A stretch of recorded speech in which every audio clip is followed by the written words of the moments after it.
Cuma yang menjadi nabi dan rasul cuma dua, Ismail, Ishak. Ismail itu lahir dari ibu yang bernama Hajar, dititipkan di kota Hajar dan Ismail dititipkan di kota Mekah. Kalau Ishak dan Sarah dititipkan di kota Palestina. Nah, ini jalurnya nih supaya kita tahu runutnya. Dari jalur Nabi Ishak, Ishak punya anak namanya siapa? Ranti. Duh, dia ada kulit Ranti. Dia ada kulit ya. Yakub punya anak 12, salah satunya yang paling ganteng Yusuf. 12 Yakub. Dari anak Nabi Yakub ini lahir nabi-nabi dari kalangan Bani Israel. Nanti ada Daud, ada Sulaiman, kemudian ada Zakaria. Zakaria punya keluarga namanya Imran. Zakaria punya anak namanya Yahya. Dia juga punya keluarga namanya Imran. Imran punya istri namanya Hana. Lahir anak namanya Maryam. Maryam punya anak namanya Isa. Ini jalur Bani Israel lewat Nabi Ishak. Jalur Nabi Ismail, terus inilah nenek moyangnya orang Arab, termasuk baginda Rasulullah Sallallahu Alaihi Wasallam. Jadi Nabi kita tuh keturunan Nabi Ibrahim lewat jalur Nabi Ismail. Nah, itu haji. Jadi yang pertama melakukan haji Nabi Ibrahim. Di dalam Islam, haji pertama kali disyariatkan kapan? Tebak-tebakan dulu kita. Dalam Islam, haji pertama disyariatkan kapan? Puasa. Kalau udah tahu kita pulang cepat, Dia tahun ke-6 Hijriyah. Jadi 6 tahun setelah Nabi hijrah di kota Madinah, baru turun perintah haji saat perjanjian Hudaybiyah, perjanjian antara Nabi dengan kafir Quraisy. Tahun ke-6. Jadi di Mekah memadik haji dalam Islam. 13 tahun kurang lebih Nabi di kota Mekah, belum ada ibadah haji. Nabi hijrah ke Madinah 6 tahun setelah hijrah saat perjanjian Hudaybiyah, maka turun perintah haji. Tapi Nabi bersama dengan para sahabat belum haji. Mengapa? Kota Mekah masih dikuasai oleh kafir Quraisy. Kota Mekah dibebaskan kapan? Pulang cepat memang. Aduh, 3 kali ya sama pertanyaan. Kota Mekah dibebaskan tahun ke-8 Hijriyah. Yang ada tahu tulis jangan tengok saya. 8 Hijriyah, tepatnya tanggal 20 Ramadan. Jadi kota Mekah dibebaskan tahun ke-8 Hijriyah, tanggal 20 Ramadan. Terus hajinya Nabi sendiri baru melaksanakan haji. Haji disyariatkan tahun ke-6, kota Mekah dibebaskan tahun ke-8. Nabi sendiri baru haji tahun ke-10. Nah, ditulis. Nabi baru berhaji tahun ke-10 Hijriah, yang disebut dengan Haji Wada. Haji Wada tahun ke-10. Kenapa disebut Haji Wada? Haji perpisahan. Karena tidak lama setelah Nabi haji di bulan Dzulhijjah tahun ke-10 nih, 3 bulan setelahnya Muharram, Safar, Rabiul Awal baginda Rasulullah meninggal dunia. Disebutlah Haji Wada. Jadi kalau ada yang nanya, Bu, Nabi haji berapa kali? Sekali. Ya, hanya sekali. Makanya haji itu wajib sekali. Kalau umrah berapa kali Nabi? 4 kali. Ditulis. Nabi umrah 4 kali. Jadi kalau ibu pengen kayak Nabi umrahnya, jangan sekali. Berapa kali? 4. Ya. Saat kita haji biasanya ada umroh di situ. Karena Indonesia ini rata-rata hajinya tamattu. Haji tamattu itu kita umroh wajib dulu, habis itu nunggu sampai tanggal 9 dan wajib bayar denda. Namanya haji tamattu. Haji itu ada 3 jenis. Ada haji tamattu, ada haji qiran, ada haji ifrad. Haji tamattu tulis, jangan tengok saya. Tulis, kalau tengok saya baca tulis lah. Haji tamattu, haji qiran, haji ifrad. Ifrad.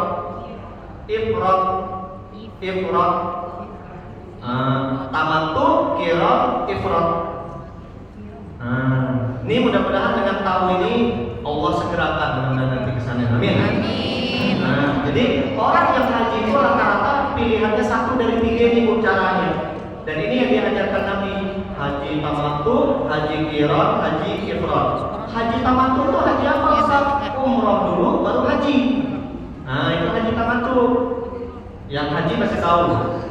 Ini yang banyak dilakukan di Indonesia oleh jamaah Indonesia. Pergi ke Madinah dulu, ngajak sholat arba'in, kurang lebih 8-9 hari. Habis itu berangkat ke Mekah melaksanakan umrah. Habis itu nunggu sampai berangkat haji kepada Arafah. Namanya haji tamattu. Haji yang tamattu ini wajib bayar denda. Dendanya apa? Yang beli sipok kambing, dam namanya. Yang kedua namanya haji qiran. Haji qiran itu umrah dan hajinya dalam satu niat. Umrah dan hajinya dalam satu niat. Haji qiran nama. Umrah dan hajinya dalam satu niat. Satu niat, satu perbuatan. Yang terakhir namanya hamamah. Haji qiran ini juga wajib bayar denda. Nyembelih seekor kambing. Makanya jamaah haji yang melaksanakan haji mereka tidak dianjurkan lagi bayar kurban atau melaksanakan kurban. Karena mereka sudah bayar dam namanya, yang disebut dengan hadiyu. Yang terakhir namanya haji ifrad. Haji ifrad itu niatnya hanya haji, tidak pakai umroh, hanya haji ifrad. Ini biasanya dilakukan oleh travel umroh. Haji plus itu kebanyakan dia haji ifrad dan ini tidak bayar denda. Oke, cuma waktunya sangat sedikit, tidak baca salat arba'in, tidak baca ngejar fadilah yang besar. Oke, nah ini ya. Nabi umrah berapa kali tadi? 4. Haji? Sekali. Oke. Itulah kenapa bulan ini disebut Zulhijjah. Yang kedua, nah ini yang menarik. 10 kejadian penting yang terjadi di bulan Zulhijjah. Kita wajib tahu nih Bu. Ini yang menyebabkan bulan Zulhijjah ini bulan yang suci, bulan yang dimuliakan oleh Allah Subhanahu wa taala. 10 kejadian penting yang terjadi di bulan Zulhijjah.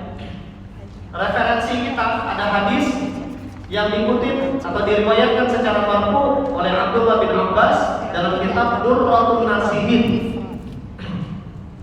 Kejadian penting yang pertama yang terjadi di bulan Zulhijjah tanggal 1 Zulhijjah.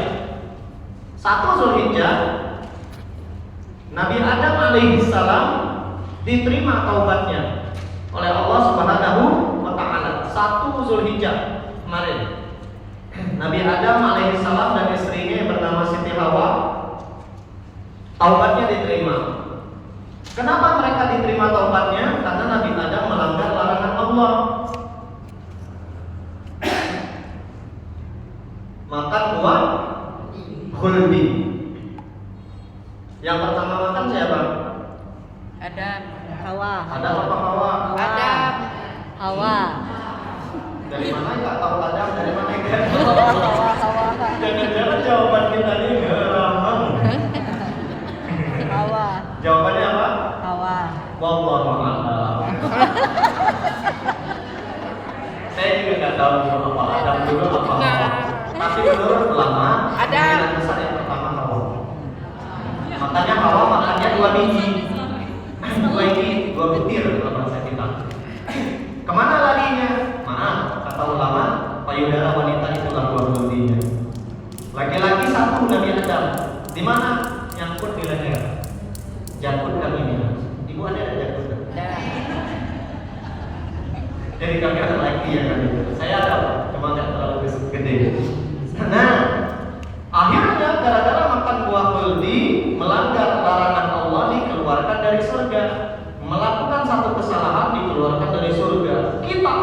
banyak melakukan kesalahan pengen masuk Surga.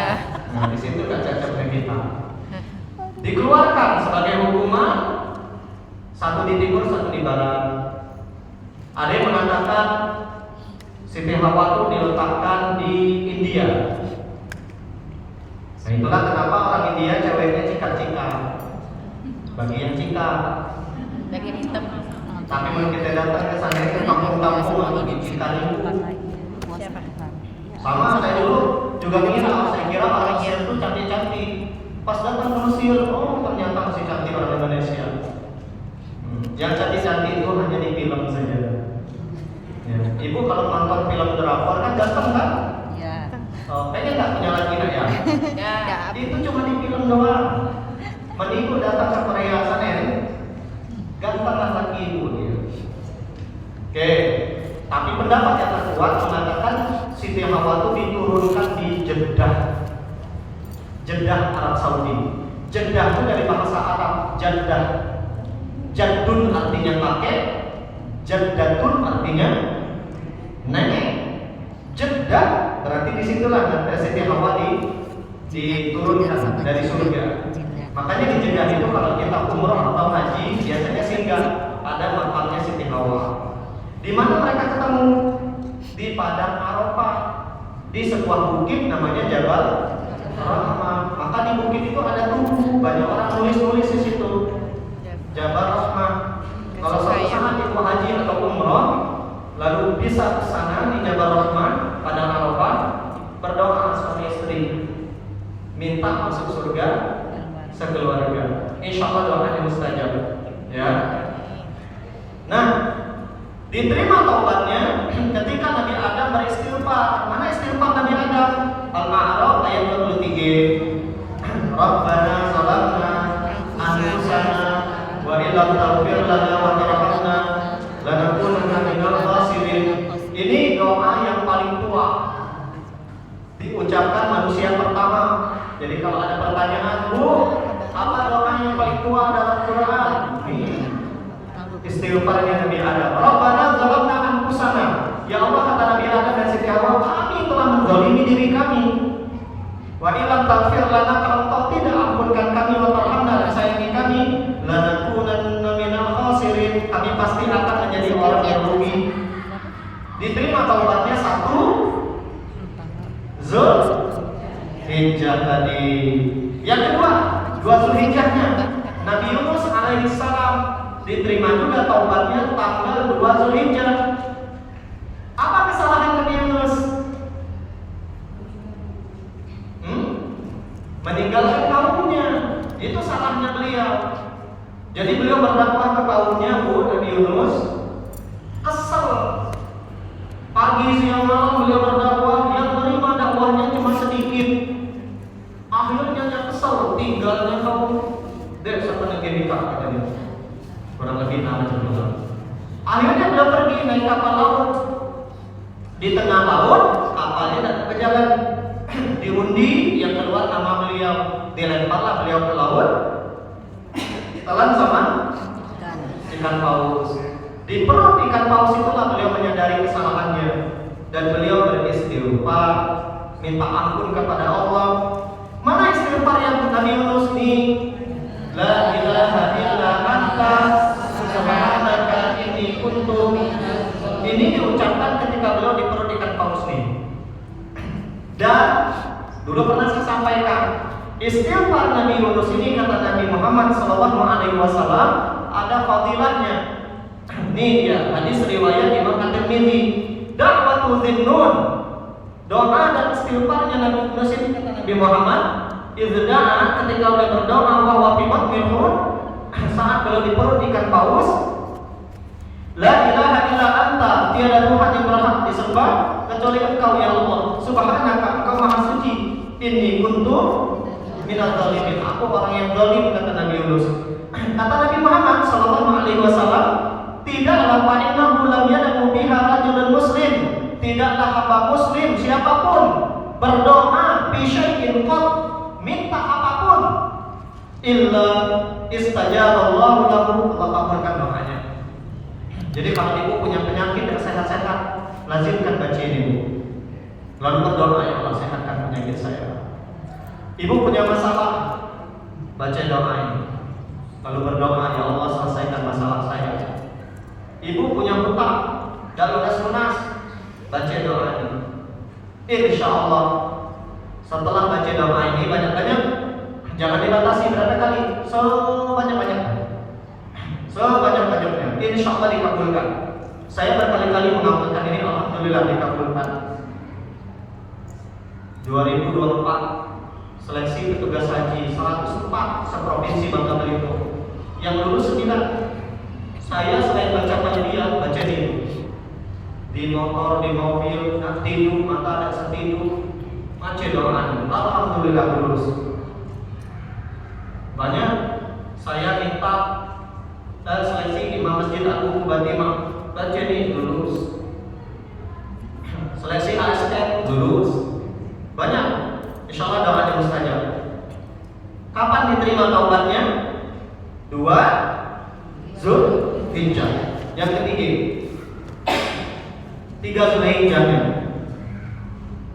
Doa Nabi Zakaria dikabulkan Allah. Apa doa Nabi Zakaria? Minta apa beliau? Minta anak. Karena Nabi Zakaria itu umurnya sudah tua. Di Quran surah Maryam, ini surah Maryam panjang.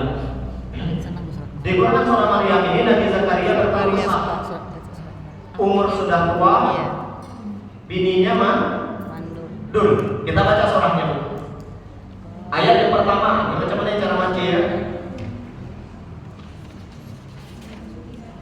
Bu, baca mana cara bacanya?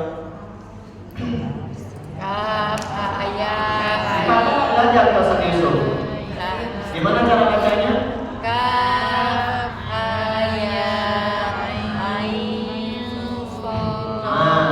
Itu namanya al-huruf al-muqatta'ah.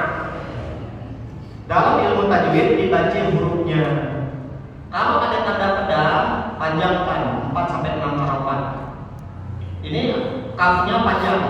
Kaf, ha, ya, ain, so. Ini kalau belajar tajwid. Sama kayak di awal surat Al-Baqarah. Apa baca ya? Alif Hurufnya yang dibaca alif, lam, mim. Kalau tak belajar, belum belajar, alamak. Maka penting belajar tajwid supaya tidak salah baca. Ayat yang kedua, zikru rahmati rabbika 'abdahu Zakaria. Ingat kata Allah cerita tentang Nabi Zakaria, hambanya Allah. Idzana rabbahu nidaan khafiyyan, ketika beliau berdoa kepada Allah nidaan khafiyyan, dengan suara yang lirih. Maka berdoa itu jangan kuat iga, jangan pula dalam hati. Nah, ada suara yang keluar sedap-sedap saja, keras dah, dalam hati juga ada lirih. Apa doa Nabi Zakaria? Qala rabbi inni wahana al-'azmu minni. Ya Allah, tulangku sudah lemah, umurku sudah tua, washta'ala ra'su syaiba, rambutku penuh dengan uban. Walau aku di doa rabbi syaqiyya, tapi saya yakin engkau maha mengabulkan doa. Wa inni khiftul mawaliya min wara'i, dan saya khawatir enggak ada anak yang meneruskan perjuanganku. Wa kanat imraati 'aqira, sedangkan istriku mandul katanya. Fahabli min ladunka waliya, karuniakan anak kepadamu dari sisimu, karuniakan anak dari sisimu kepadaku. Mengapa beliau Allah punya anak? Yarithuni wa yarithu min ali Yaqub, supaya ada yang meneruskan kenabianku dan kenabian Nabi Yaqub. Waj'alhu rabbi radiyya, jadikan dia hamba yang diridhoi. Akhirnya ayat ketujuhnya dijawab oleh Allah. Ya Zakaria, wahai Zakaria, kata Allah, inna nubasyiruka, kami kasih kabar gembira padamu, bihulamin ismuhu Yahya, dengan anak yang bernama Yahya. Jadi Allah langsung kasih nama anaknya. Makanya kalau ada orang yang akan punya anak, doa sama Allah. Saya sering bilang sama bapak-bapak, Pak, bini mandul atau bini belum bisa ngasih anak, jangan kawin lagi, kata saya. Kenapa? Sabar aja dulu. Nanti ada momennya anakku dikasih sama Allah. Di Ali Imran ayat 130, ayat 38 ada doa Nabi Zakaria yang lain, dia minta anak. habli min ladunka dzurriyyatan thayyibah. Wahai Allah, karuniakan dari sisimu keturunan yang baik, innaka sami'ud du'a. Nah, ini bagus diamalkan bagi yang lambat punya anak. Rabbi habli min ladunka dzurriyyatan thayyibah. Insyaallah siapapun yang mengamalkan ini dikasih anak. Saya punya teman di Pangkal Pinang jamaah saya, ada yang 10 tahun datang ke saya kasih ini dapat anak. Ada yang bahkan 13 tahun belum punya anak, mengamalkan doa Nabi Zakaria dikasih anak. Ya, jadi solusinya bukan meninggalkan pasangan, bukan, tapi solusinya yakin dengan Allah. Oke, tanggal 3 Zulhijjah dikabulkan doa Nabi Zakaria. 4 Zulhijjahnya Nabi Isa lahir di sebuah tempat di Palestina, gak jauh dari Masjidil Aqsa. Nama tempatnya Baitul Lahmi. Orang Israel nyebutnya Bethlehem. Nih, Nabi Isa dilahirkan oleh Siti Maryam tanggal 4 Zulhijjah. 5 Zulhijjahnya Nabi Musa lahir di Mesir. 5 Zulhijjahnya Nabi Musa lahir di Mesir dengan nama Yaqubat di sebuah kampung Uksur di Mesir. Nabi Musa ini masih keturunan Nabi Ishak tadi. Dia keturunan Nabi Yakub dan Nabi Yusuf. Ya. Ketika Nabi Yusuf menjadi bendahara Mesir, beliau mengajak seluruh keluarganya di Kanaan, Palestina untuk hijrah ke Mesir. Di sebuah daerah yang diberikan oleh Raja Mesir Firaun saat itu, Memphis. Sampai sekarang lagi ada daerahnya, subur. Tapi ketika Firaun Ramses II, Firaun itu gelar Raja Mesir, Bu. Yang jahat sama Nabi Musa itu namanya Firaun Ramses II. Sama kayak di Indonesia kan ada gelar-gelar raja, Sultan Hamengkubuwono I sampai terakhir sampai berapa? 11 atau 9? 10. Kota besar sebut sama. Ya, sama kayak di Solo ada Pakubuwono. Kayak di Palembang ada Sultan Mahmud Badarudin, itu gelar raja, tapi nama asli mereka bukan itu. Kemudian 6 Zulhijjahnya Allah membuka pintu-pintu rahmat bagi para nabi dan rasul. 7 Zulhijjahnya Allah menutup pintu-pintu neraka jahanam. Baru Allah buka lagi tanggal 10 Zulhijjah. 9 Zulhijjahnya, 8 Zulhijjahnya ini lebih banyak lagi. Ada 2. Tanggal 8 Zulhijjah kejadian yang pertama Nabi Ibrahim. Nabi Ibrahim alaihissalam, beliau diperintahkan untuk meninggikan bangunan Ka'bah. Itu ayatnya ada di akhir juz yang pertama, di 2 halaman sebelum akhir juz yang pertama. Wa idh yarfa'u Ibrahimul qawa'ida minal baiti wa Ismail. Perintah itu turun kepada Nabi Ibrahim untuk meninggikan bangunan Ka'bah tanggal 8 Zulhijjah. Kemudian di tanggal 8 Zulhijjah juga Nabi Ibrahim bermimpi menyembelih putranya yang bernama Ismail. Ketika turun Quran surah As-Saffat ayat 102. Falamma balagha ma'ahu as-sa'ya qala ya bunayya inni ara fil manami anni azbahu. Wahai anak, kata Nabi Ibrahim, semalam ayah mimpi ayah nyembelih kamu. Lama Nabi Ibrahim mikirnya, benar tak ini mimpinya? Jangan-jangan mimpi ini bukan dari Allah. Nabi Ibrahim merenungi, memikirkan. Maka tanggal 8 Zulhijjah itu dalam ilmu fikih disebut dengan hari Tarwiyah. Hari apa? Tarwiyah, hari perenungan. Karena Nabi Ibrahim takut nih, jangan-jangan mimpinya bukan dari Allah, dari setan. Dulu pernah saya sampaikan mimpi ada berapa macam? 3. Mimpi yang pertama namanya busyara min Allah, kabar gembira dari Allah. Ini jenis mimpi yang pertama. Contoh, lama sakit, tiba-tiba ibu mimpi sehat, insya Allah itu petunjuk. Mimpi berangkat haji umrah, itu tanda-tanda insya Allah akan berangkat haji atau umrah. Pernah nggak? Pernah nggak mimpi berangkat haji, berangkat umrah? Siapa yang pernah? Insya Allah kabar gembira. Contoh lagi, mimpi kabar gembira, mimpi bertemu Nabi. Nabi Muhammad Sallallahu Alaihi Wasallam. Karena kata Nabi, barang siapa bermimpi melihatku, man ra'ani fil manam faqad ra'ani, dia telah melihat wajahku yang asli. Satu-satunya wajah manusia, fa inna syaitan la yatamatsalu bi surati, wajah yang tidak bisa diserupakan oleh setan itu hanya wajah Nabi Muhammad. Jadi kalau ibu bermimpi nengok Nabi Muhammad, itulah wajah dia. Yang pernah mimpi nengok Nabi Muhammad? Tuh. Belum pernah? Pengen? Pengen. Nanti kita bahas lagi tafsir mimpi. Dulu pernah waktu di rumah Mbak Lia kita bahas tafsir mimpi. Itu ada kiat-kiat supaya bisa mimpi bertemu Nabi. Di antaranya sebelum tidur banyak baca sholawat. Ya, dan setidur setelah baca amalan Nabi, nah baca sholawat sebanyak-banyaknya. Insya Allah mimpi bertemu Nabi. Yang kedua jenis mimpi itu adalah mimpi yang disebut dengan tahwid asyayatin, bisikan setan. Ibu mimpi disuruh mandi 7 kembang. Kembangnya mesti ada di 7 kabupaten kota di Bangka Belitung. Dari Bengkal Siko, dari Bangka Siko, Bangka Barat Siko, Belitung Siko. Nah, dalam mimpi itu didatangi atau ibu nak kata dia. Nah, jadi ulama tak, maka ibu mesti mandi 7 kembang. Nah, percayalah yang macam dia pasti dari setan. Ya, atau naudzubillah mimpi berhubungan suami istri dengan suami orang. Nah, itu pasti dari setan. Ya. Jenis mimpi yang ketiga namanya hadithun nafsi, tergantung perasaan. Kalau lagi tidak berduit, mimpinya pasti tidak akan nyaman. Ya, lagi banyak masalah, mimpinya tidak akan enak. Begitu juga kalau seandainya ada orang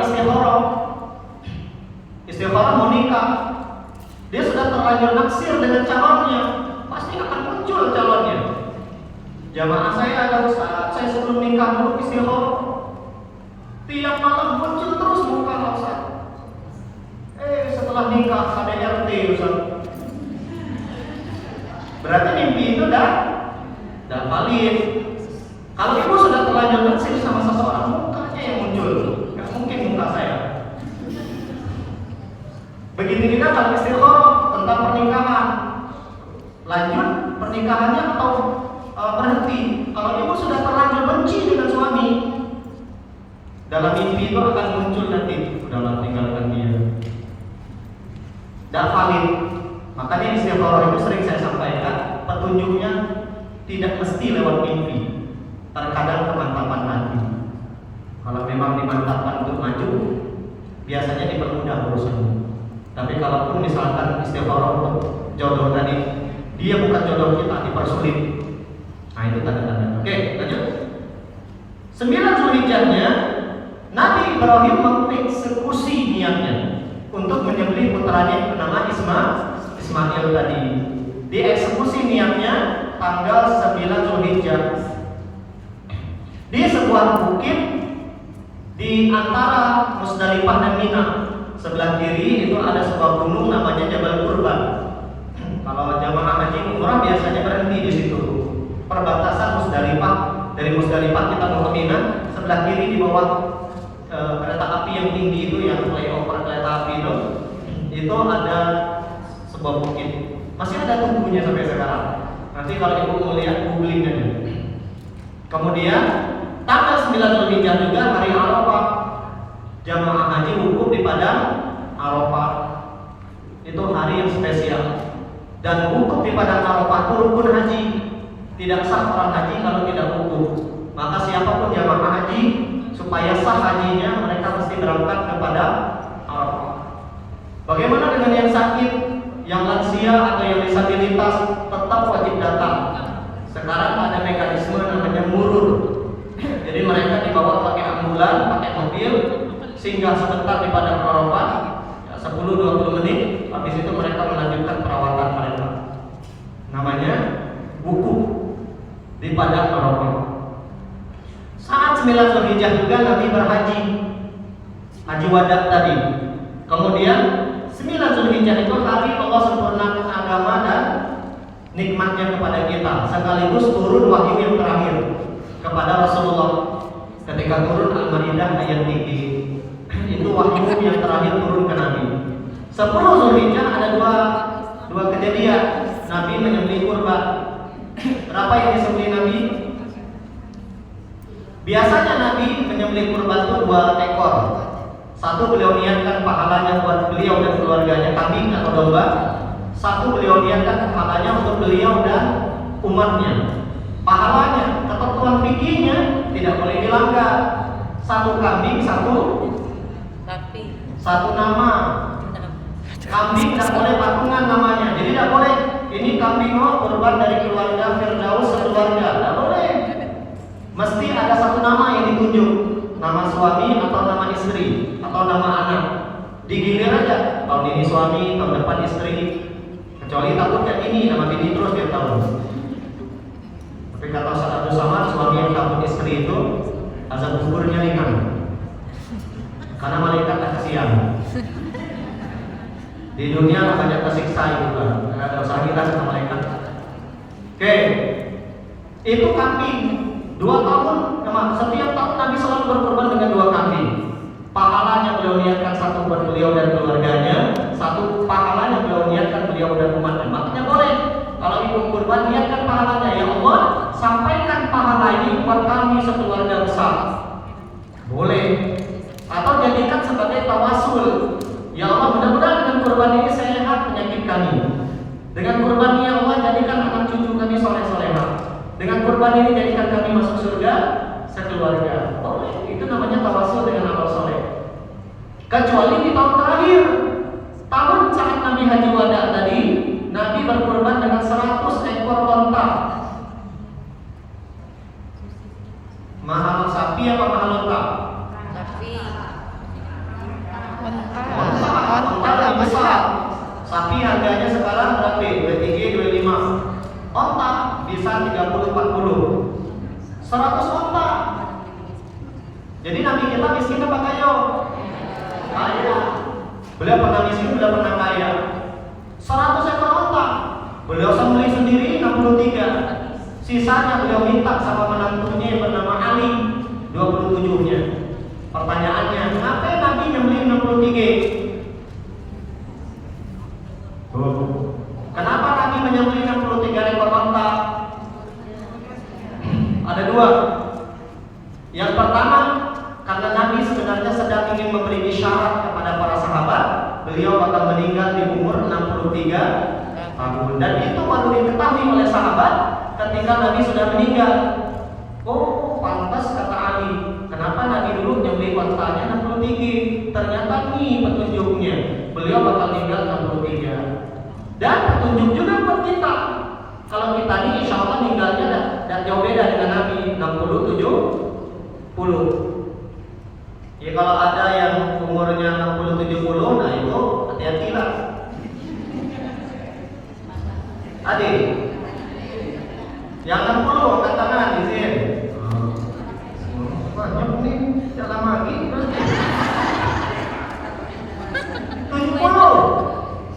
70. Dak deh. 80 dak deh. Oh, 60 tadi banyak toh. Nah, kita yang muda-muda tinggal dikurangi aja. 10 dikurangi sekarang. Saya 41 umur. Berarti kalau tinggal 60 19 tahun lagi. Ya, yang 50 kayak materi dalam lagi. Ya Allah. Makanya sering saya bilang, Bu, sering saya bilang, jangan-jangan umur kita yang tersisa nih tidak cukup nabung bekal, tidak cukup nabung amal, tidak cukup nabung pahala. Jangan-jangan umur kita yang tersisa tidak cukup waktu untuk bertobat, tidak cukup umur kita yang tersisa nih jangan-jangan untuk mempelajari semua ilmu-ilmu. Maka saya mengajak kita semua, ayo hal-hal yang tidak berwajah ditinggalkan, yang tidak bermanfaat, yang lagi nonton drakor pulang dari sini lah terhentilah nonton film sinetron Indonesia, tak usah lagi. Allah banyak-banyak ngaji, banyak-banyak zikir, ya. Nongkrong-nongkrong yang nggak menambah iman, nggak menambah amal berarti. Termasuk saya sering bilang kemarin, kawan-kawan yang hanya menjadi kawan sampah kita. Jangan dibuang ke tempat sampah. Maksudnya kita mulai memilah dan memilih mana orang yang mesti kita jadikan kawan akrab, mana orang yang cukup kita jadikan kenalan saja. Sepakat? Sepakat dong? Jadi itu yang saya khawatirkan. Jangan-jangan waktu kita yang tersisa ini tidak cukup. Maka ayo ya, pergunakan dengan sebaik mungkin. Kurban. Dan yang terakhir tanggal 10 Zulhijjah, hari Lebaran. Oke, berikutnya kita masuk 10 keutamaan bulan Zulhijjah. Ini kita agak cepat ya. Nah, waktunya tinggal setengah jam. Keutamaan bulan Zulhijjah ada 10 keutamaan bulan Zulhijjah.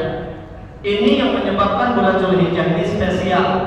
Selain 10 kejadian penting tadi yang membuat bulan Zulhijjah ini mulia.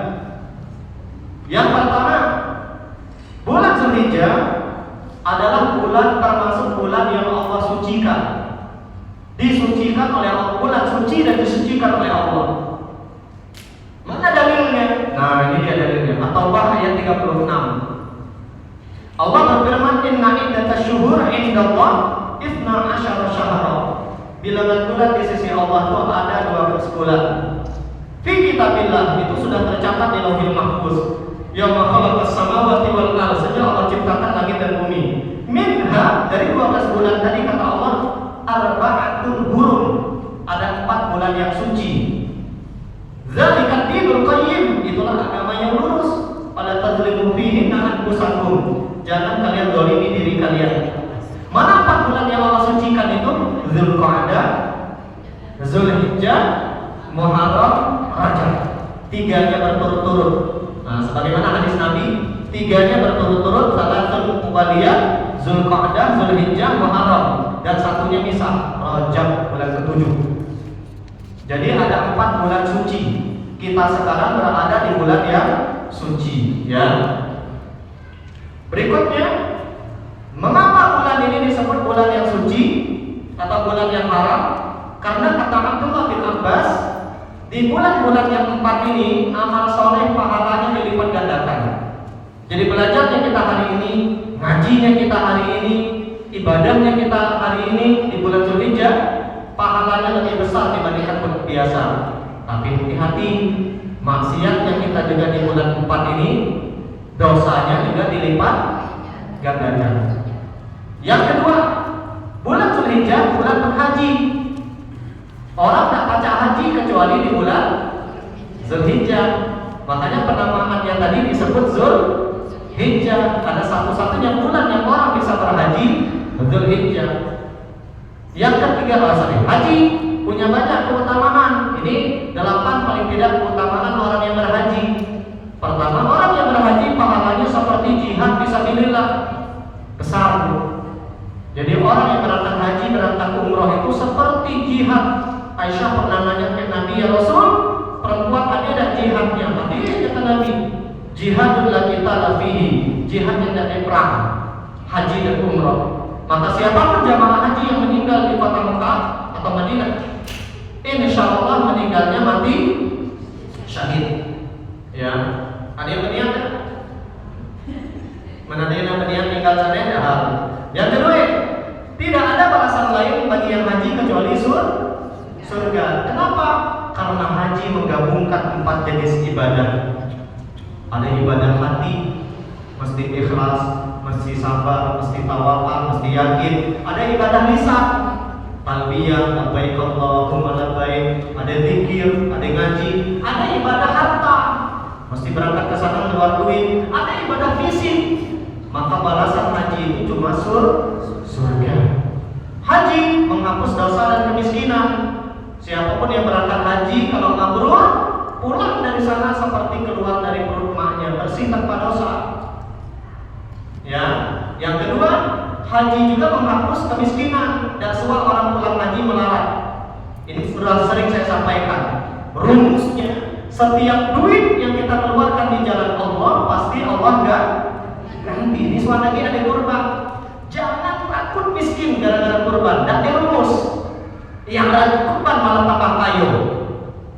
rajin sedekah, Allah ganti duitnya. Maka tadi yang belum masukin duit, ayo masukin dulu. Udah, menggak dikit supaya lebih banyak, tambah lagi. Ya. Yang keempat, orang yang haji doanya mustajab. Innal hujjat wal umrah waqtullah. Jamaah haji, jamaah umrah kata Nabi, mereka tamu-tamunya Allah. Indahum ajamahum, berdoa mustajab. Wa in istaghfaruhu ghafara lahum. Maka kalau ada seperti kita, kawan kita, keluarga kita yang berangkat haji, nitip doa boleh.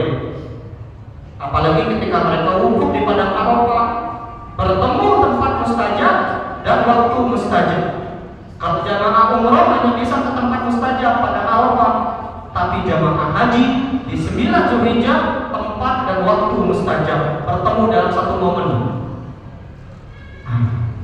Titip doa WA ya. Yang kelima, orang yang haji meraih pahala yang besar. Di Masjidil Haram sekali sembahyangnya berapa? 100.000 kali sholat di masjid baru salam baru baca penyamatannya. Masjid Nabawi sekali sholatnya 1000 kali. Kemudian yang keenam, orang yang haji bisa melaksanakan sholat arba'in walaupun tidak wajib. Sholat 40 waktu tidak ketinggalan berjamaah di Masjid Nabawi. Barang siapa melakukan itu kata Nabi selamat dari 3 hal. Terbebas dari kemunafikan, terbebas dari azab kubur, terbebas dari siksa api neraka. Maka di Madinah itu jamaah haji biasanya 9 sampai 8 hari ngejar sholat arba'in tadi. Ya. Kemudian yang ketujuh, orang yang haji itu amalan yang paling Allah cintai. Dan yang terakhir, orang yang haji keislamannya sempurna. Kemudian yang ketiga, ini tidak usah, nanti lain waktu kita bahas. Berikutnya kita akan bahas yang ketiga, keutamaan bulan Zulhijjah, bulan berkurban. Kurban hanya dilaksanakan di bulan Zulhijjah. Tidak boleh kurban di luar bulan Zulhijjah. Di Zulhijjah pun hanya 4 hari kurbannya. Tanggal 10, 11, 12, 13. Tidak boleh sebelum itu, tidak boleh setelah itu. Jadi kurban ibadah yang hanya dikerjakan di bulan Zulhijjah, sama seperti haji. Tapi kalau kurban perasaan banyak di bulan lain bisa. Kurban perasaan. Yang keempat, bulan Zulhijjah disebutkan secara khusus dalam Al-Quran di Quran surah Al-Hajj ayat 27. Liyashhadu manafi'a lahum, supaya mereka menyaksikan manfaat kurban, wa yadhkuru ismallah, dan hendaklah mereka berzikir menyebut nama Allah fi ayyamin ma'lumat, di hari-hari yang telah diketahui. Apa al-ayyam al-ma'lumat? Nah, ini dijelaskan oleh Imam Syafi'i, yaitu 10 hari pertama bulan Zulhijjah disebutkan dalam Al-Quran. Yang kelima, dijadikan objek sumpah oleh Allah bulan Zulhijjah. Quran surah Al-Fajr ayat yang kedua, wal fajri ayat keduanya, walayalin asyri, demi waktu subuh dan demi 10 hari pertama bulan Zulhijjah. Jadi dijadikan objek sumpah. Itu yang menyebabkan mulia bulan Zulhijjah itu. Yang kelima, yang keenam,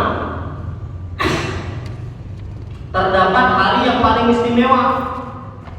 Nabi bersabda, afdhalul ayyamid dunya ayyamul asyri.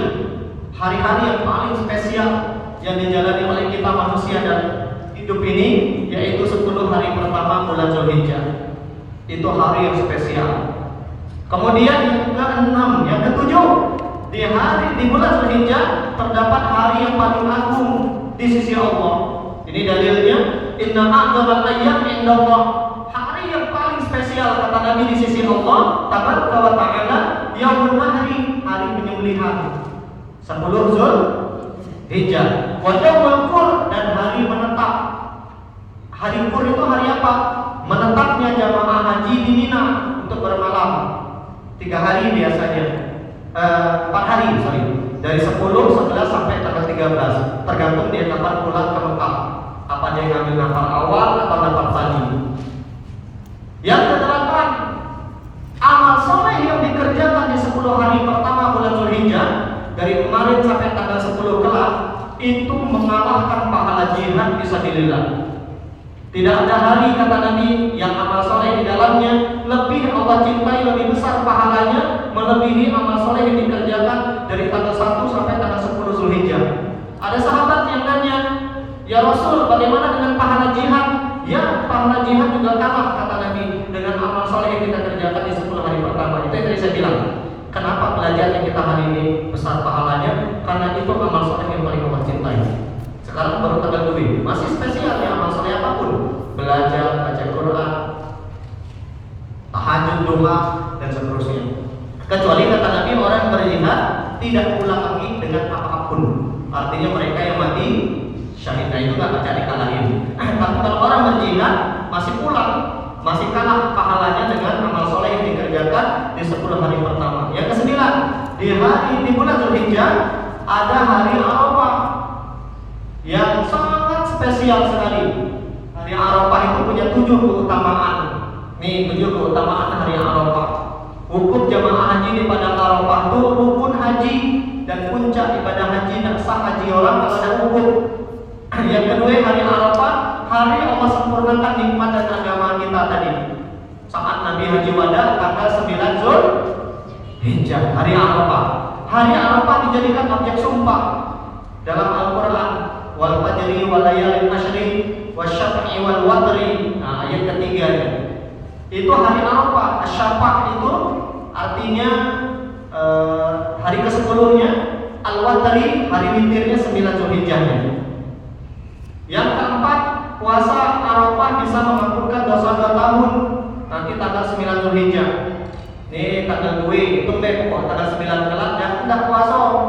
2 tahun bisa mengampunkan dosa 2 tahun, 1 tahun sebelumnya dan 1 tahun setelahnya. 2 tahun lumayan, ya, dosa-dosa kecil. Hari Arafah hari yang paling banyak Allah membebaskan manusia dari panas siksa api neraka. Hari Arafah, jamaah haji yang wukuf di padang Arafah dibangga-banggakan oleh Allah. Dan hari Arafah waktu mustajab untuk berdoa. Ini dalil-dalilnya. Wukuf di padang Arafah itu rukun ibadah haji. Al-Hajju Arafah. Haji itu kata Nabi mesti wukuf di padang Arafah.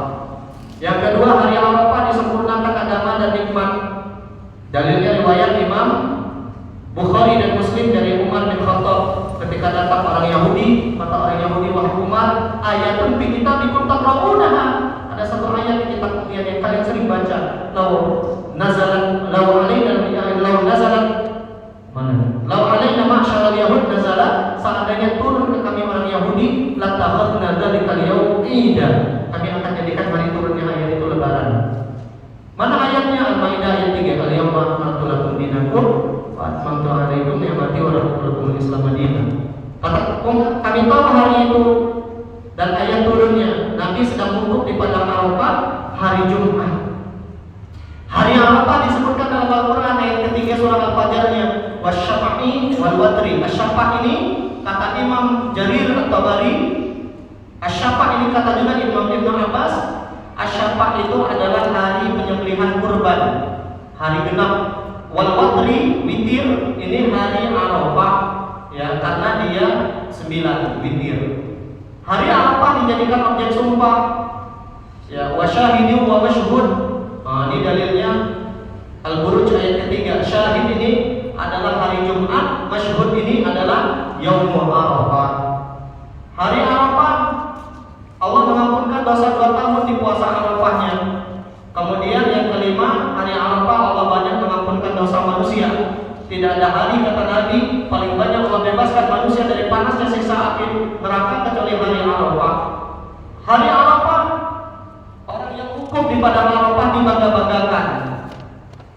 Lihat kata Allah, wahai hamba-hambaku, malaikat, lihat hambaku datang ke padang Arafah, wukuf dibangga-banggakan. Yang ketujuh, hari Arafah doa mustajab. Afdhalud doa yaum Arafah. Kemudian yang terakhir, keutamaan bulan Zulhijjah, kata Imam Ibnu Hajar Al-Asqalani dalam kitabnya Fathul Bari, beliau mengatakan di hari Zulhijjah, di bulan Zulhijjah berkumpul semua pokok-pokok ibadah. Di bulan Zulhijjah ini ada sholat, ada puasa, ada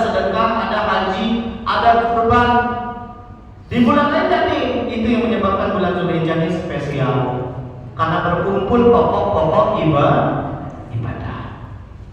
Kemudian berikutnya Bu, kita akan masuk yang terakhir, amalan apa yang dianjurkan untuk dikerjakan di bulan Zulhijjah. Amalan yang dianjurkan untuk dikerjakan di bulan Zulhijjah ada 8. Pertama, dianjurkan di bulan Zulhijjah ini, yang pertama puasa 9 hari dari tanggal 1 kemarin sampai tanggal 9 kelak. Nah, ini dia. Puasa 9 hari. Kenapa? Karena amal soleh yang dilakukan di 10 hari pertama bulan Zulhijjah pahalanya mengalahkan jihad. Maka dianjurkan mensambut dari tanggal 1 kemarin sampai tanggal 9. Lalu lewat, berarti mulai besok sampai tanggal 9 dianjurkan puasa. Ustaz, tidak sanggup Ustaz tua, tidak sanggup Ustaz gawi banyak. Jangan lepas tanggal 9-nya. Kenapa? Tanggal 9 Zulhijjah itu disebut puasa Arafah. Ketika jamaah haji di padang Arafah, kita yang tidak wukuf dianjurkan puasa sunnah dan wajib. Tapi fadilahnya mengampunkan dosa 2 tahun. Mana dalilnya? Ketika Nabi ditanya oleh seorang sahabat tentang puasa Arafah, apa kata Nabi? Yukaffirus sanah al-madiyah wal baqiyah. Dia mengampunkan dosa 1 tahun sebelumnya dan 1 tahun setelahnya. Lumayan dosa 2 tahun. Tapi dosa-dosa kecil, dosa besar tidak bisa. Dosa besar itu yang 7 yang urutan yang paling membinasakan. Apa? Syirik tidak bisa diampunkan dengan puasa Arafah. Yang kedua, sihir. Sihir ini ada 2. Tidak suka kayak orang namanya santet, suka kayak orang namanya pelet. Dua-dua jadi sihir, dosa besar, dan dia bagian dari syirik. Yang ketiga, dosa besar berikutnya, wa qatlun nafs allati haramallahu illa bil haqq, membunuh orang tanpa alasan yang dibenarkan. Yang keempat, dosa besar berikutnya apa? Makan riba, dosa besar. Yang kelima, yang kemarin kita bahas makan harta anak yatim.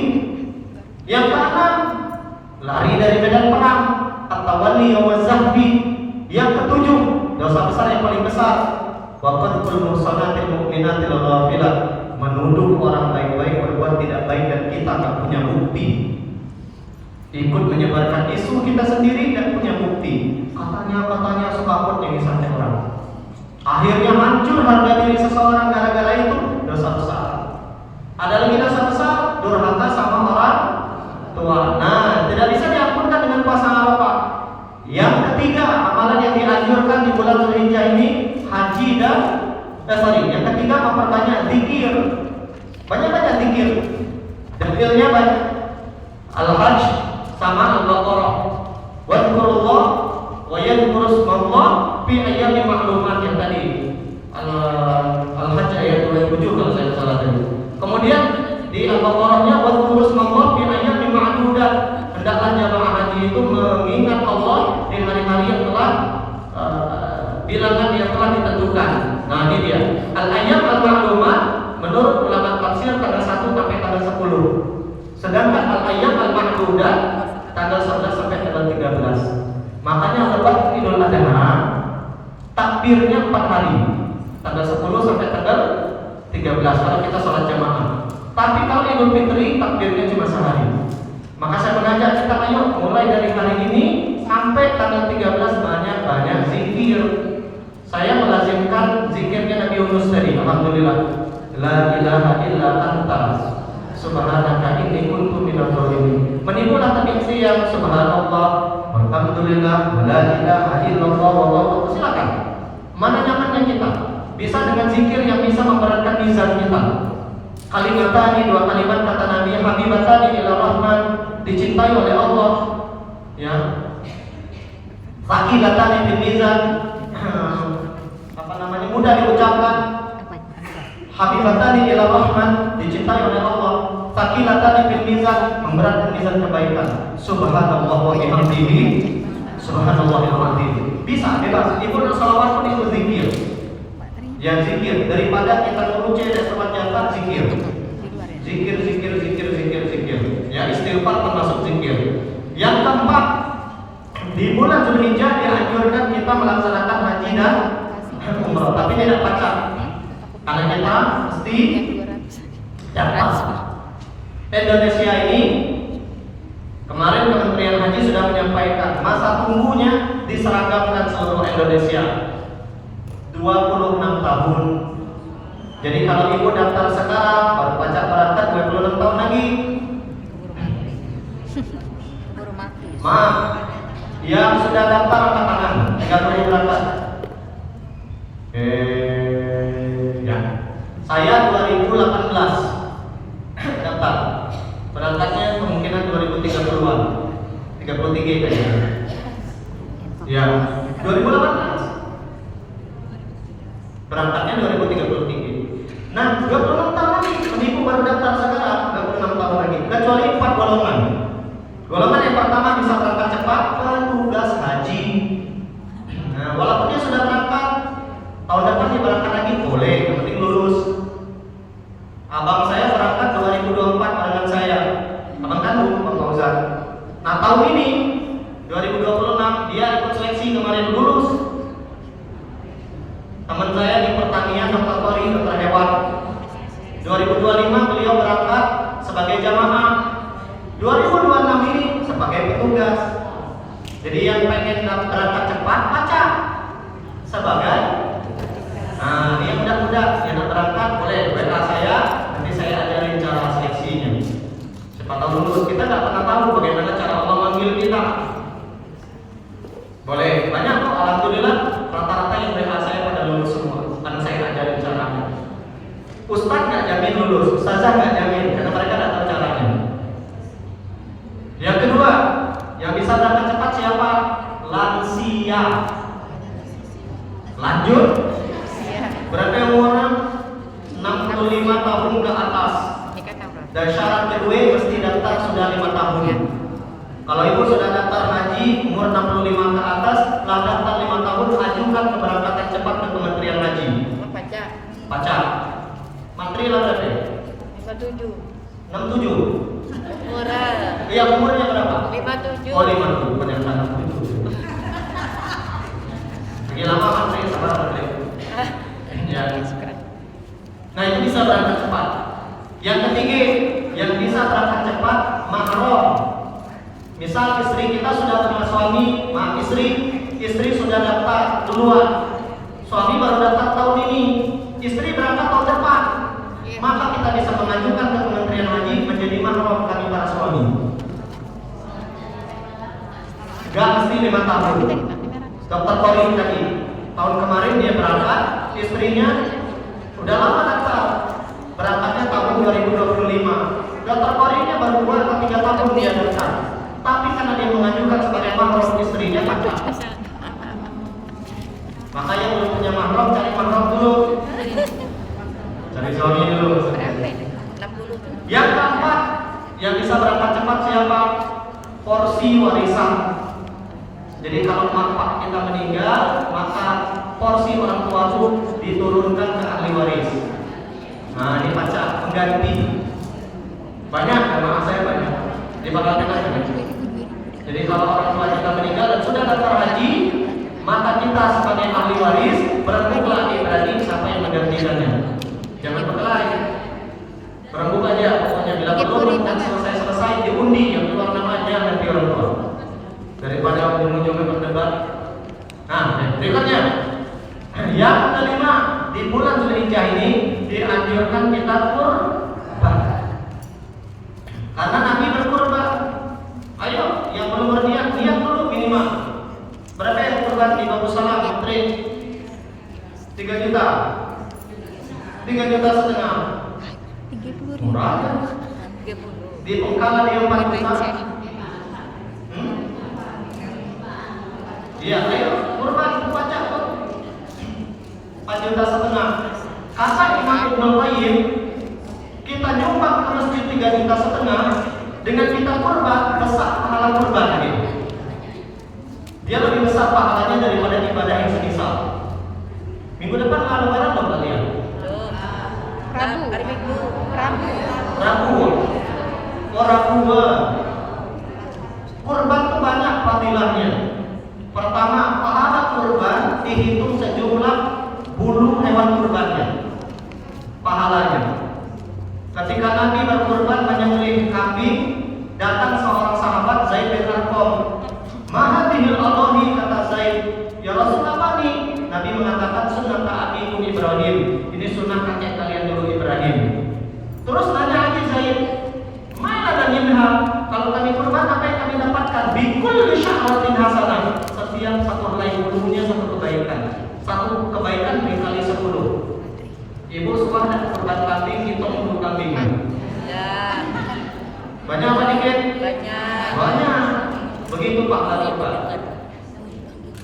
Kemudian yang kedua, kurban itu memberatkan mizan kebaikan. Dia akan datang hari kiamat dengan tangguhnya, biquruniha wa asy'ariha wa adlafiha, kata Nabi. Akan memberatkan mizan. Dari menariknya itu, wa inna dam la yaqamu min Allah bima qabla an yaqa'a fil ardi. Pahala yang berkurban lebih dulu diterima oleh Allah sebelum darah kurban itu menetes ke tanah. Jaminan pahala kurban pasti diterima. Rugi kalau kita ada kurban, ya. Jadi ayo kita berkurban. Ya, niat dulu, duit minta ke Allah, ya. Kemudian yang keenam, amalan yang dianjurkan di bulan Zulhijjah bagi yang berkurban saja. Dianjurkan dari tanggal 1 sampai tanggal 10 tidak potong rambut, tidak potong kuku. Idza dakhala al-ashru, kalau kalian masuk 10 hari pertama, kata Nabi, wa indahu udhiyah yuridu an yudhi, kalian pengen berkurban, pada ya'khudhanna sya'ra, maka jangan potong rambut, wa la yaqlimanna dhufra, jangan potong kuku. Tapi hukum ini, larangan ini ulama beda pendapat. Ada yang membawanya ke haram, Syafi'i tidak sampai haram, makruh tanzih. Makruh tanzih itu makruh dikit lagi haram. Namanya makruh tanzih. Dan ada juga yang masih membolehkan kita potong itu. Apa hikmahnya? Kenapa kita dilarang potong kuku, potong rambut? Pertama, kata Imam An-Nawawi, menyerupai orang yang haji. Orang haji kalau menggunakan pakaian ihram tidak boleh potong kuku, tidak boleh potong rambut. Mudah-mudahan, kata Imam Nawawi, yang berkurban menyamakan dirinya orang yang berhaji, mendapatkan pencipratan keberkahan orang yang haji. Hikmah yang pertama. Hikmah yang kedua, agar seluruh tubuh kita ini semakin banyak yang mendapatkan keberkahan kurban, yang akhirnya menyelamatkan kita dari siksa api neraka. Yang ketiga, bentuk ketundukan dan ketaatan terhadap perintah Allah dan Rasulnya.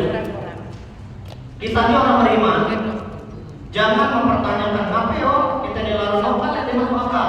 Bukan masalah masuk akal atau tidak. Orang beriman itu kata Allah di Al-Ahzab ayat 36 ini, wa ma kana lil mu'minin wa la mu'minatin idza qada Allahu wa rasuluhu amra ayyakuna lahum khiyarah.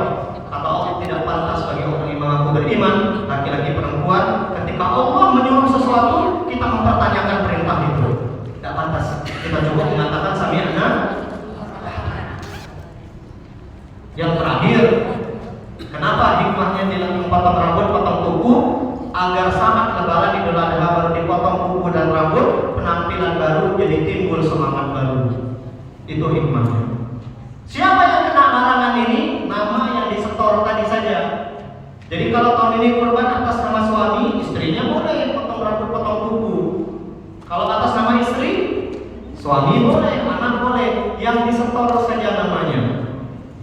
Nyambung? Bukan sekeluarga besar yang dilarang, yang namanya disetor saja.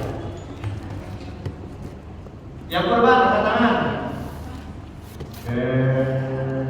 Ya, yang angkat tidak kurban nanti.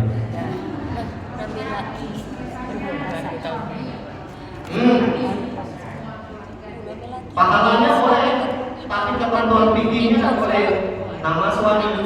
Saat kita ke masjid mesti ada nama suami, tapi pahalanya jangan minta ke pengurus masjid, minta ke Allah. Itu boleh lihat pahalanya.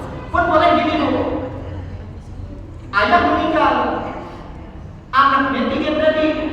Anak pertama pertama nyumbang 1 juta, anak kedua 1 juta, anak ketiga karena kayu dikit 1,5 juta. Kurban 1 bagian sapi atas nama almarhum ayah, boleh dah? Boleh. Sumber duitnya boleh dari manapun selagi halal, tapi nama saat disetor ketentuan fikihnya mesti satu nama. Yang nggak boleh itu kayak di sekolah, satu kelas sokongan murid-murid kurban sekor kambing atas nama kelas 2 SMP atau 1A misalnya, nggak boleh, mesti ada perwakilan namanya. Begitu juga kalau ada yang kurban dari PT, kurban dari perusahaan, nggak boleh kita bilang ini kurban yang ketiga, kurban dari PT Timah, nggak boleh. Mesti ada 7 nama yang ditunjuk dari PT Timah, atau ada 7 nama yang mewakili jamaah kita. Kalau orang non muslim ngasih sapi, ngasih kambing, akhirnya sedekah kurban itu kurang itu. Bu, orang non muslim bahasanya ngasih kurban, sikok kambing atau sikok sapi, ambil beda. Tapi tidak boleh penyembelihannya disebut kurban. Sedekah Ambil sapinya, kambingnya sembelih sebagai sesembelihan biasa. Dagingnya boleh dimakan. Kalau orang Palestina itu kan, yang orang kurban untuk Palestina itu nama siapa? Kurban atas orang Cina. Orang Palestina. Oh, Madinah. sedekah kurban, sumbangan buat Palestina. maksudnya. Itu atas namanya siapa? Sokongan nih, Misalnya sumbangan satu domba buat misalnya. Palestina. Atas nama misalnya Odot misalnya. Oh, misalnya. Gimana Pasti itu? ada satu nama tetap. Oh gitu. Nanti siapa yang mewakilinya? Sedekah kurban untuk Palestina misalkan dari komunitas apa, maka nanti saat di sananya perwakilan jamaah di sananya siapa namanya saat penyembelihan. Nggak boleh. Ini kurban dari organisasi NU misalkan, nggak boleh. Tapi sumber duitnya boleh dari banyak orang untuk Palestina. Tetap ketentuan fikihnya nggak boleh dilanggar. Ingat, kurban ibadah. Yang namanya ibadah nggak boleh sebasing. Sama kita sembahyang maghrib pula, berapa rakaat? 3. Kita rubah jadi 2, jadi dah macam itulah. Jadi makanya penting kita belajar macam ini supaya paham. Beragama itu tidak modal semangat, beribadah tidak modal semangat, pakai ilmu.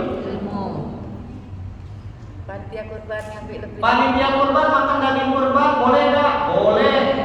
Diambil dari hak sahibul kurban. Distribusi daging kurban itu dianjurkan 3, dibagi 3. Sepertiga pertama untuk yang berkurban, sepertiga kedua untuk kerabat seperani yang berkurban, tetangga juga termasuk, sepertiga terakhir untuk fakir miskin. Panitia kurban masak siang, makan siang, konsumsi boleh, diambil dari hak sahibul kurban. Tapi ngomong kata Ustaz Somad, mendak ngomong maling. Panitia mesti ngomong dengan sahibul kurban. Maka saat orang yang berkurban, panitia mesti ngomong, Pak, Bu, minta kejelasan sebagian daging Bapak kami masak buat panitia. Boleh tak panitia dapat kupon lebih? Boleh. Kupon sebagai jamaah dia, kupon kedua sebagai hadiah. Boleh, jangan sebagai upah. Kalau upah tidak boleh. Apa beda upah kayak hadiah? Kalau hadiah, ada alhamdulillah, tidak ada pengambilan. Kalau upah, ada alhamdulillah, tidak ada innalillah. Kodak nak yang beli, kepala dan ekor, itu upah, tidak boleh. Tapi kalau dia yang beli, menikah beri kepala, alhamdulillah mendapat pengambilan.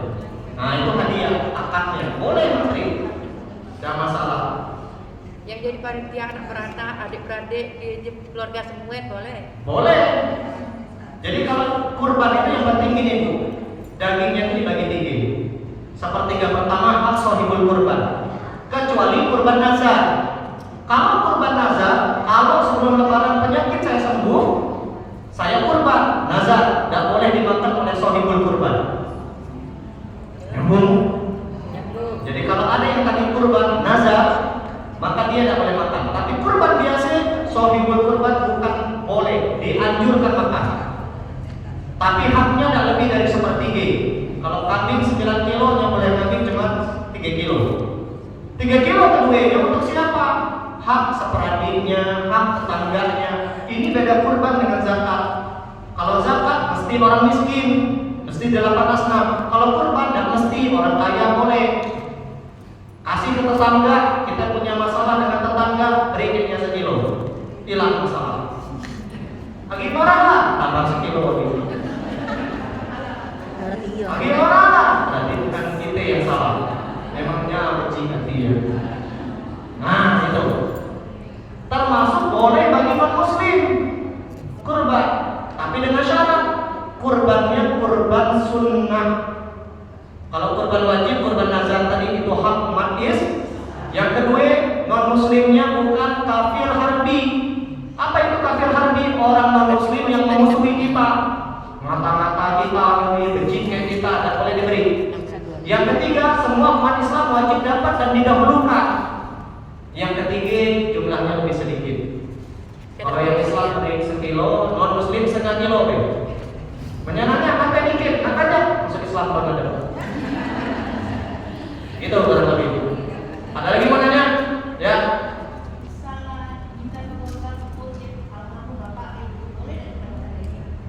Nah, ini ulama beda pendapat. Kalau Syafi'i tidak boleh. Kalau kita berkorban atas nama orang yang meninggal, maka semua dagingnya mesti disedekahkan. Kecuali ibu pegang pendapat Imam Ahmad. Kurban atas nama yang meninggal boleh, berwasiat atau tidak dia, dagingnya boleh dimakan yang berkorban. Biar gampangnya, biar ibu tidak pening, boleh. Menengok muka itu soal ada lain misalnya. Saya tahu mukanya, boleh mas, boleh mas. Ada lagi yang mau nanya, masalah kurban nih, mumpung kita lama-lama ya. Ada dia.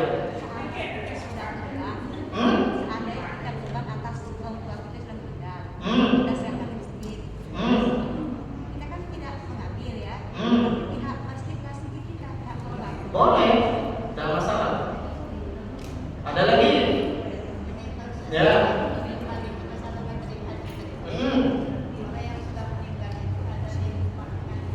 Badal haji. Ya, itu yang saya bilang di grup ya. Jadi yang badal haji itu, kalau ada orang tua kita sudah meninggal atau suami sudah meninggal dan dia belum haji, maka boleh dihajikan, dibadalkan haji. Badal itu diganti. Tapi ada syaratnya. Pertama yang membadalkan hajinya, yang melakukan haji itu orang yang sudah haji. Kalau dia belum haji tidak boleh. Jadi kita berangkat haji, niat haji sekaligus menghajikan orang tua, boleh. Makanya hati-hati, saya bilang itu. Kalau ada orang menawarkan badal haji, pastiin itu. Insya Allah kalau lewat saya punya teman di Saudi banyak. Teman-teman saya alumni Mesir, alumni Saudi, mereka punya tim khusus yang melaksanakannya. Tahun kemarin orang 4 yang pada lewat saya. Nah tahun ini yang positif sudah 2. Jadi kalau ada yang ingin membadalkan orang tuanya, bisa juga untuk orang yang sudah hidup, bisa yang masih hidup, tapi dengan syarat tidak ada harapan lagi dia berangkat ke sana. Contoh yang tahun kemarin badal sama saya orang Wali. Jadi ibunya itu sudah pikun, sudah daftar. Jadi yang menggantikan ibunya anaknya. Anaknya menghubungi saya, Ustaz bisa badalkan lewat Ustaz. Saya mesti saya menerima warisan badal dari warisan porsi. Nah ibunya supaya dapat pahala mesti dibadalkan. Masih hidup tapi kecil kemungkinan berangkat ke sana karena dia lah tidak memungkinkan. Bisa badal orang yang masih hidup tapi dengan syarat tidak dia diharapkan. Dan tidak ada badal untuk orang yang sudah haji. Jadi kalau sudah haji tidak usah dibadalin lagi. Ini khusus bagi mereka yang belum haji. Biayanya sudah saya sampaikan kemarin ya. Jadi kalau ada yang mau, sampai saya tunggu sampai tanggal 8 Zulhijjah. Masih bisa silakan WA saya. Di akhir grup ini ada WA saya. Silakan nanti WA aja. Nah ini ke sini. Mau nanya-nanya juga boleh. Nah ini WA saya. Jadi kalau ada yang berminat silakan. Alhamdulillah nanti dapat sertifikat.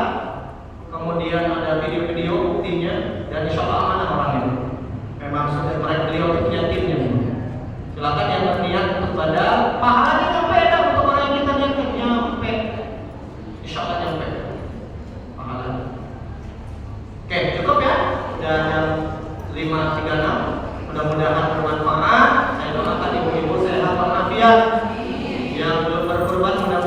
satukan. Yang belum haji mudah-mudahan haji umroh. Dan mudah-mudahan kalau ada yang sakit Allah sembuhkan. Yang punya masalah cepat selesai. Yang tidak dapat duit diberi duit ya Allah. Yang punya hutang lunas. Dan mudah-mudahan kita semua panjang umur dalam ketaatan, istiqomah dalam kebaikan, meninggal dalam keadaan husnul khatimah, masuk surga sekeluarga. Subhanallahumma wa bihamdika asyhadu an la ilaha illa anta astaghfiruka wa atubu ilaik. Kebenaran datangnya dari Allah, ambil yang benar saja. Dari yang saya sampaikan, yang tidak benar tidak usah diambil. Billahi taufiq wal hidayah.